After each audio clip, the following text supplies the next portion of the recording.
Halo teman-teman semua, hari ini saya ingin menceritakan tentang syarat dan ketentuan yang ada di dalam exchange counter. Ya, buat Anda yang mungkin belum mengerti bagaimana caranya melakukan transaksi di dalam exchange counter, bisa nanti minta ya ke para pengundang Anda supaya bisa dapat link tentang video tutorial bagaimana caranya melakukan transaksi di dalam exchange counter. Oke, nah perlu diingat bahwa ada tiga pihak di dalam exchange counter ini. Ada penjual, orang yang ngejual VP. Ada pembeli, orang yang ngebeli VP. Ada perusahaan, perusahaan ini sifatnya membeli VP dan juga menjadi penengah antara penjual dan pembeli.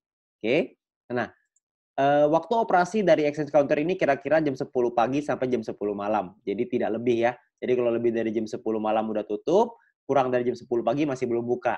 Jadi Anda perlu ingat bahwa operasinya jam 10 pagi sampai jam 10 malam aja. Oke. Nah, kalau misalkan dalam kondisi tutup, maka kita sebagai penjual tidak bisa melakukan penjualan VIP, sebagai pembeli pun kita nggak bisa melakukan pembelian VIP. Perusahaan juga tidak bisa melakukan pembelian VIP dan tidak bisa menengahi kedua belah pihak. Oke. Jadi ketika lagi tutup, semuanya tutup, nggak bisa ngapa-ngapain. Oke, tidak bisa melakukan transaksi di dalam exchange counter ini. Oke. Nah, bagaimana caranya kita melakukan transaksi? Yang pertama adalah proses transaksi jual ke perusahaan. Perusahaan ini sifatnya hanya bisa membeli, tidak bisa menjual. Karena kan perusahaan tidak menjual poin ya. Perusahaan hanya bisa membeli poin aja dari kita, membeli VIP dari kita. Oke. Nah, misalkan contoh, ini perusahaan. Ya, perusahaan akan meletakkan namanya order pembelian. Order pembeliannya misalkan ada A 5 VP, B 10 VP, C 5 VP, dan D 20 VP, misalkan. Dan kita punya 10 VP untuk kita jual nih. Nah, kita misalkan mau ngejual ke perusahaan, maka kita akan kejual ke B. Ketika kita menjual ke B, maka statusnya dari tertunda akan berubah menjadi status proses. Ketika menjadi status proses, maka perusahaan akan melakukan transfer ke kita. Ketika melakukan transfer ke kita sebagai penjual, kita akan diminta untuk melakukan konfirmasi. Setelah kita melakukan konfirmasi, maka secara otomatis penjual akan mengembalikan VP-nya ke perusahaan atau VP diambil lah ya sama perusahaan. Perlu diingat bahwa perusahaan akan mengalokasi dana dari profitnya sebesar 50% maksimal dari keuntungan perusahaan yang akan dikembalikan lagi ke member. Jadi order pembelian ini akan disesuaikan dengan profit perusahaan. Oke. Nah, ada lagi proses kedua yaitu proses jual beli antara member ya. Kenapa harus ada jual beli sih antara member? Karena sederhana sekali, gampang gitu ya. Karena banyak banget member yang pengen beli VIP, gampangnya gitu. Banyak banget member pengen beli VIP untuk apa? Supaya mereka bisa membeli paket yang lebih tinggi, supaya mereka bisa menikmati keuntungan yang lebih tinggi. Tapi Anda nggak usah khawatir, karena beli ini tidak bersifat wajib ya, tidak bukan keharusan, tapi opsional. Kalau Anda mau, monggo, silahkan. Kalau Anda nggak mau, juga nggak apa-apa. Oke, prosesnya kurang lebih seperti ini. Anda sebagai pembeli, Anda akan meletakkan order pembelian. Misalkan si A akan taruh 5 VP, si B taruh 10 VP, si C taruh 5 VP, si D taruh 20 VP. Dan Anda sama nih, Anda cuma punya 10 VP. Anda misalkan milih si B. Oke, Anda klik si B, maka sama juga prosesnya, statusnya ya, dari tertunda akan berubah menjadi proses. Ketika berubah menjadi proses, maka pembeli akan dikasih waktu 3 jam untuk melakukan transfer ke penjual. Kalau dalam 3 jam ini tidak dilakukan transfer, maka pembelian tersebut batal. Kalau pembelian tersebut batal, maka si pembeli harus melakukan order pembelian ulang supaya VP-nya dia bisa supaya dia bisa beli VP ke penjual ya.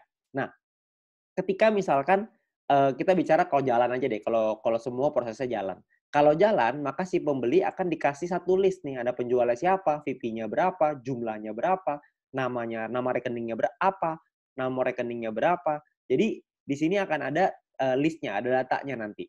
Nah, perlu diingat Anda sebagai pembeli, Anda harus pastiin nomor rekening dan nama rekeningnya sama antara di exchange counter dengan di bank. Jangan sampai berbeda. Kalau misalkan beda, nanti salah transfer repot, nggak bisa diapa-apain. Ya, jadi Anda perlu pastiin dulu nomor rekening sama nama rekening sama. Kalau sudah sama, baru ditransfer. Kalau nggak sama, Anda bisa chat ke penjual, sorry. Anda bisa pastiin dulu tuh, nomor rekeningnya bener nggak nih? Si penjual masukin nomor rekeningnya udah bener atau belum? Kalau misalkan salah, jangan ditransfer. Ingat ya, jangan ditransfer. Oke? Nah, kalau misalkan sudah benar, Anda melakukan transfer misalkan, maka si pembeli melakukan transfer. Setelah melakukan transfer, maka di dalam sistem akan meminta untuk Anda mengunggah bukti transfer. Ya. Setelah Anda mengunggah bukti transfer, maka si penjual akan diminta untuk melakukan konfirmasi. Kalau si penjual melakukan konfirmasi, maka secara otomatis penjual akan mengirimkan VP-nya ke si pembeli. Sederhana sekali. Oke, tapi kita sama-sama tahu dalam proses seperti ini transfernya kadang-kadang bermasalah. Nah, kalau misalkan transfernya bermasalah gimana? Transfer masalahnya itu maksudnya apa sih? Maksudnya gini loh. Ada orang misalkan salah transfer, jumlahnya salah. Ada juga yang mungkin bukti transfernya palsu.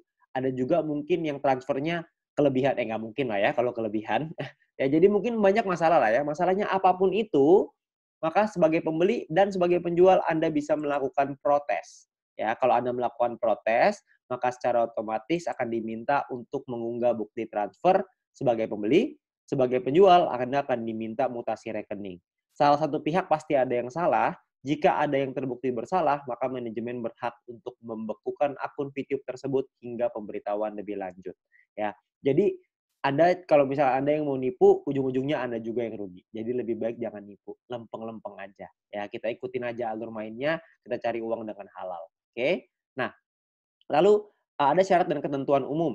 Ya, misalkan ada bukti transfer palsu. Kalau pembeli mengunggah bukti transfer palsu, maka secara otomatis akunnya akan dibekukan secara permanen karena ini adalah tindak penipuan. Kalau penipuan harus ditindak dengan tegas. Saya yakin teman-teman semua juga pasti setuju lah dengan hal ini, ya. Nah, terus yang kedua, dengan sengaja mengganti nama Anda dengan nama orang lain akan dinilai sebagai sebuah kecurangan juga. Dan transaksi Anda akan dibekukan jika salah satu melakukan protes dan akan di-review dulu ya sama perusahaan, akan dicek siapa yang salah, siapa yang benar. Buat yang salah, maka akan langsung ditindak dan akan diberikan sanksi. Karena ini juga sama tindakannya penipuan. Oke. Nah, proses protes berapa lama? Proses penyelesaian protes itu kira-kira memakan waktu 1-3 hari. Kalau belum selesai, maka kedua belah pihak bisa mengirimkan email kepada customer service untuk ditindaklanjuti. 1 hari itu untuknya tidak ada masalah ya. Kalau nggak ada masalah akan dilepas pembekuannya, dikunci akunnya gitu ya, dibekuin dulu. Sementara kalau misalkan nggak ada masalah akan dilepas. Kalau misalkan yang masih bermasalah maka akan tetap dibekukan atau tetap dikunci sampai masalah itu selesai. Kalau sudah selesai baru akan dilepas semuanya.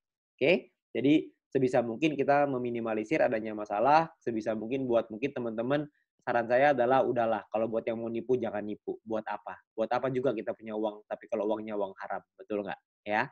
Nah, informasi tambahan untuk Anda, sebagai penjual maksimal Anda hanya bisa melakukan 4 transaksi pending atau tertunda.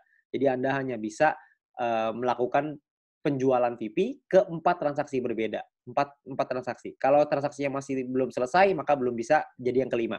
Ya, hanya bisa selesaiin dulu salah satu, Anda baru bisa buka satu lagi. Anda baru bisa jual ke satu lagi. Ya, jadi jika salah satu sudah selesai, Anda bisa menambah satu transaksi lagi. Intinya maksimal 4 transaksi yang masih dalam berjalan dalam satu waktu yang bersamaan. Penjual juga hanya bisa melakukan penjualan VP maksimal 2.000 VP per hari. Oke, itu maksimal. Ya. Nah, dan pembeli maksimal hanya bisa memasukkan 10 order pembelian dalam satu hari. Nominal minimalnya adalah 5 VP, nominal maksimalnya adalah 300 VP. Oke. Nah, perlu Anda ingat kalau misalkan exchange counter sudah tutup dan masih ada transaksi yang masih proses, maka transaksi akan dilanjutkan besok. Misalkan contoh, kalau misalkan Anda melakukan transfer misalkan jam 9.30 malam, ya Anda mengunggah bukti transfer nih 9.30 malam. Sayangnya si penjual lupa, nggak ngeliat-ngeliat lagi. Pasar keburu tutup. Ya, terus gimana dong? Uangnya udah ditransfer nih, nanti saya rugi dong apa segala macam. Tenang aja, Anda nggak bakal rugi karena pembelian Anda, proses pembelian Anda itu masih dalam proses. Jadi bisa dilanjutin besok. Ketika pasarnya sudah buka lagi, penjual melakukan konfirmasi, VP juga akan transfer ke Anda secara otomatis. Oke? Jadi Anda nggak usah khawatir, ini semuanya aman. Ya, jadi Anda nggak langsung hilang tiba-tiba gitu order pembeliannya. Nggak. Jadi ordernya tetap ada. Nah, sangat disarankan untuk tidak melakukan transfer di atas jam 9.30 malam, supaya menghindari hal-hal seperti ini. Ya, jadi kalau misalkan sudah lewat dari 9.30 malam, sebisa mungkin janganlah kita melakukan transfer. Kalaupun melakukan transfer, Anda perlu tahu bahwa ada kemungkinan akan dikonfirmasi besok hari. Ya, tapi Anda nggak usah khawatir, itu semua aman. Ya. Nah, mungkin itu aja syarat dan ketentuan dan bagaimana caranya melakukan transaksi di dalam exchange counter. Ya, maka Anda perlu ingat bahwa exchange counter ini adalah tempat kita melakukan transaksi, tempat kita menghasilkan penghasilan dari sini ya. VP kita jadi penghasilan untuk kita. Jadi mari kita jaga sama-sama. kalau misalkan buat Anda yang mungkin ada yang mau nipu, saran saya janganlah. Buat apa kita punya uang haram, hasil nipu buat apa? Ya lebih baik kita usahakan di sini, kita perjuangkan, kita kerja keras, kita cari uang yang halal, supaya juga bermanfaat untuk kita dan keluarga. Oke, mungkin sekian dari saya, terima kasih.